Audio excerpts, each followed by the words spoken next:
যে আমি বিশ্ব পৰিৱেশ দিৱস পালন কৰোঁ, শিক্ষক দিৱস পালন কৰোঁ, এনেকুৱা ধৰণে বিভিন্ন দিৱস পালন কৰোঁ। তাৰ মাজতো এইবাৰ আকৌ ককা আইতা দিৱস।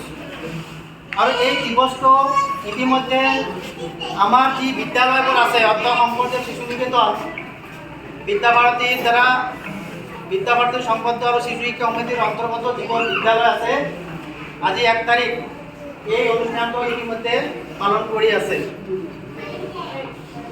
ককা আইতা দিৱস আমি নতুন পাইছোঁ।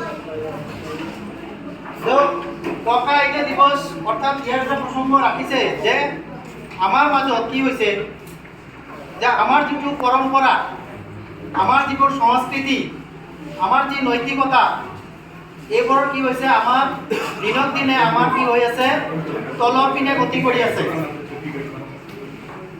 দিনক দিনে আমাৰ যি সংস্কৃতি, আমাৰ যি সংস্কাৰ, আমাৰ যি আদৰ্শ, আমি দিনক দিনে আমি কিন্তু পাহৰি গৈ আছোঁ।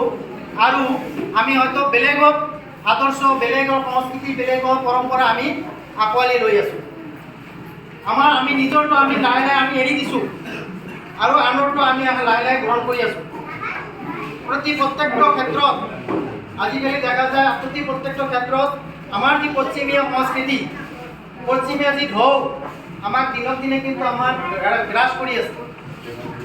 প্ৰতিটো ক্ষেত্ৰতে, পোচাকৰ ক্ষেত্ৰতে হওক, খোৱা বোৱাৰ ক্ষেত্ৰতে হওক, যিকোনো ক্ষেত্ৰতে হওক, পশ্চিমীয়া যি সংস্কৃতি আছে, সংগীত বাদ্যযন্ত্ৰ আদি কৰি যি আমাৰ সংস্কৃতি আছে বা যিবোৰ আমাৰ আছে, এইবোৰত কি কৰি আছে, যি পশ্চিমীয়া সংস্কৃতি, এই পশ্চিমীয়া সংস্কৃতি কিন্তু আমাক আঁকোৱালি লৈ আছে বা আমাক কি কৰি আছে, গ্ৰাস কৰি আছে।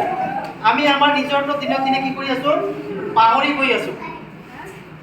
আমি দেখিছোঁ, আমি যেতিয়া সৰু আছিলোঁ, আমাৰ যে ঠাকুৰ বা ঠাকুমা অৰ্থাৎ ককা আইতা যে আমাৰ আছিল, আমি কিন্তু লগত আছিলোঁ।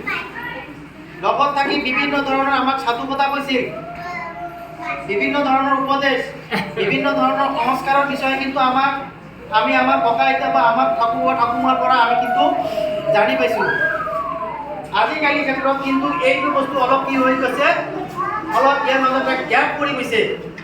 আমাৰ ককা আইতাৰ মাজত আমাৰ নাতি নাতনি অৰ্থাৎ ছাত্ৰ ছাত্ৰী বা আমাৰ ল'ৰা ছোৱালীবোৰৰ কি হৈছে, এটা গেপ দিনক দিনে হৈ আছে। কাৰণ যিহেতুকে বিজ্ঞানৰ যুগ, আমি প্ৰত্যেকে যান্ত্ৰিক হৈ গৈছোঁ। আমি যেতিয়া সময় পাওঁ, আমাৰ ল'ৰা ছোৱালী হওক বা আমাৰ ছাত্ৰ ছাত্ৰী হওক, কি কৰে, সময় পোৱাৰ লগে লগে আমি হয়তো মোবাইলটো লৈ বহি পৰোঁ বা টিভিৰ সন্মুখত বহি পৰোঁ। আমি এই টিভি বা মোবাইলত আমি হয়তো বেলেগ বেলেগ বস্তু চাওঁ। আমি যিটো আমাৰ যিটো সংস্কৃতি, আমাৰ যিটো পৰম্পৰা, আমি এইবোৰ কিন্তু পাহৰি গৈ আছোঁ। এনেকুৱা ধৰণৰ আমি যান্ত্ৰিকতাৰ ফালে আমি গতি কৰি আছোঁ। আমাক বিভিন্ন ধৰণৰ উপদেশ আমাৰ ককা আইতাসকলে দিছিল।